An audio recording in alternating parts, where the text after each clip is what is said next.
Hace poco salió Mixtape, un juego un tanto controversial porque, bueno, básicamente su gameplay consiste en ser un simulador de adolescencia noventera, la película. Su recibimiento fue horrible, la verdad, y no ayudó nada que IGN le pusiera un 10 en su review, aunque, para ser honestos, yo no sé por qué nos sorprende este punto, literalmente es IGN. Aún así, siendo la persona horriblemente terca que soy y queriendo aprovechar mi Game Pass al máximo, porque me rehúso a desperdiciar 400 pesos, por lo menos en esta economía, decidí darle una oportunidad a Mixtape. E independientemente de lo que el juego sea o no sea, mientras lo jugaba me generó una duda. ¿Qué tanto necesita un videojuego tener mecánicas? Y yo sé que eso suena a una estupidez. Digo, probablemente lo que estás pensando es, ay, ¿cómo rayos vas a hacer un videojuego sin mecánicas? ¿Qué se supone que juegues si solo estás viendo la pantalla? ¿Acaso quieres hacer una película? Y bueno, eso es parcialmente verdad. Pero la última vez que revisé, las novelas visuales también son un género de juego, y el gameplay de esas cosas consiste en ser un cookie clicker, pero sin la dopamina instantánea de ver números crecer. Literalmente solo eres tú, la pantalla y el botón de Enter. Y yo sé que algunos de nosotros, los OGs del gaming, tenemos el cerebro tan podrido que necesitamos juegos con mecánicas súper enredadas o gameplay súper intenso para sentir esa satisfacción que nos da el jugar. Pero a veces no está mal bajar un poco la velocidad, ¿sabes? Puedes prepararte un café, relajarte, encender la consola y, no sé, ponerte a jugar ¿Cálico? ¿Qué mierda de juego? ¿Quién puso esta mierda en mi guión? Heki Almo, blue to red. Mask and bunker shield our head. All mothers dream from red to blue. Then sisters walk the earth anew. Heki Almo, 6 to 1. Each sister's function to be. If function faithful sisters be, all mother grant immunity. But Almo Heki love to hate. The sin does not incinerate. Milky Resist es un juego muy raro. Apuesta todo a la creación y desarrollo de su propia historia, y por eso decide sacrificar un poco de las mecánicas que sueles ver en juegos de tercera persona. Su gameplay consiste en dar vueltas alrededor de zonas con el objetivo de enterarte qué es lo que está pasando en la historia. Y a veces lo único que te permite hacer es elegir entre opciones que solo cambian el diálogo del personaje que te está respondiendo. Claro que de vez en cuando tienes algún puzzle o alguna sección un poco más interactiva, pero yo personalmente no creo que sea la gran cosa. No porque no sean buenas secciones, sino porque son un agregado que podría estar o no estar. Exceptuando la parte en la que tienes que descifrar ciertos diálogos que te da un ente. Eso está muy divertido, la verdad. Yo me lo pasé muy bien haciendo eso. A pesar de todo eso, el juego para mí funciona. Y ojo a la frase para mí. Tiene un universo que se siente vivo y tal vez no en el sentido de que el juego responda a tus acciones, sino que si tú realmente quieres, puedes entender un poco de la historia, del contexto y de la cultura que el juego te está planteando. Después de unas horas de jugar, logras entender las fases y los significados detrás de las conversaciones de los personajes. Logras ver la tensión en la que los personajes viven y que hay dentro de ellos. Y a veces, el propio juego te engaña en creer que ciertas partes de la historia son lo que tú crees que son, cuando en realidad terminan dando un giro un poco inesperado al final de cada arco. Para mí en general, es un muy buen juego. Y pues obviamente no por las mecánicas que tiene, sino porque la historia funciona, es disfrutable. Es el tipo de historia en la que sigues pensando incluso meses después de terminar el juego. De esas que, sin importar cuántas veces las juegues, sigues descubriendo detalles que te aportan a seguir construyendo una idea mental del universo que el juego tiene. Incluso yo mismo aún no veo todos los finales que este juego tiene para ofrecer.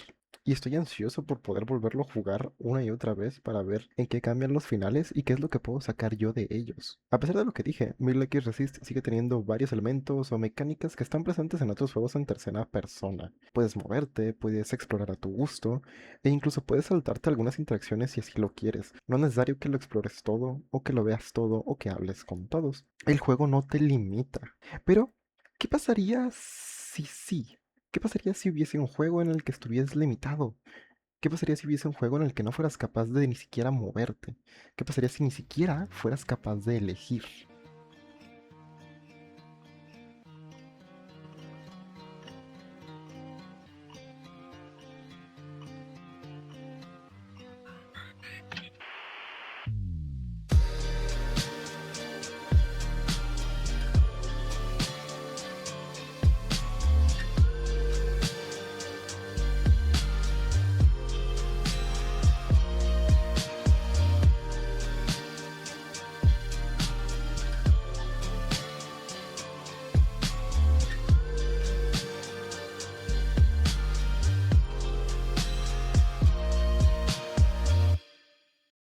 Sato es una novela visual que salió en noviembre del 2025. Su protagonista es una niña de 15 años llamada Asia que vive en la Rusia comunista. Y Sato te deja experimentar su universo a través de los pensamientos y vivencias de Asia, pero lo hace sin dejarte elegir. Sato, a diferencia de la mayoría de novelas visuales de hoy en día, no te deja tomar ningún tipo de elección. Todos los diálogos ya están escritos, el destino de los personajes ya está marcado, y lo único que puedes hacer es sentarte a ver la historia que el juego quiere contarte. Por más aburrido que esto suene, Sato tiene una historia que te atrapa, y sus personajes se sienten profundos, se sienten reales, puedes sentir empatía por ellos. Por un lado, tenemos a Asia, que es la niña rara de su comunidad. Es solitaria y parece tener cierta obsesión con el universo. Esto lo demuestra con un amor hacia todas las cosas que hay en el mundo, pero claramente puedes ver en su personaje cómo ella misma tiene muy claros problemas de autoestima y de respeto propio. Por otro lado, tenemos a Aira, que es otro de los personajes que aparecen. Ella es una chica rebelde de la cual Asia se obsesiona y que termina desapareciendo sin razón. El hecho de que Aira desaparezca es el motivante principal para que la historia se desarrolle. Y gracias a eso podemos conocer a algunos otros personajes, como por ejemplo Marina, quien parece ser todo lo contrario a Asia. Es energética, es chistosa y popular, pero de vez en cuando actúa un poco raro. Y puedes ver cómo parece estar ocultando algo.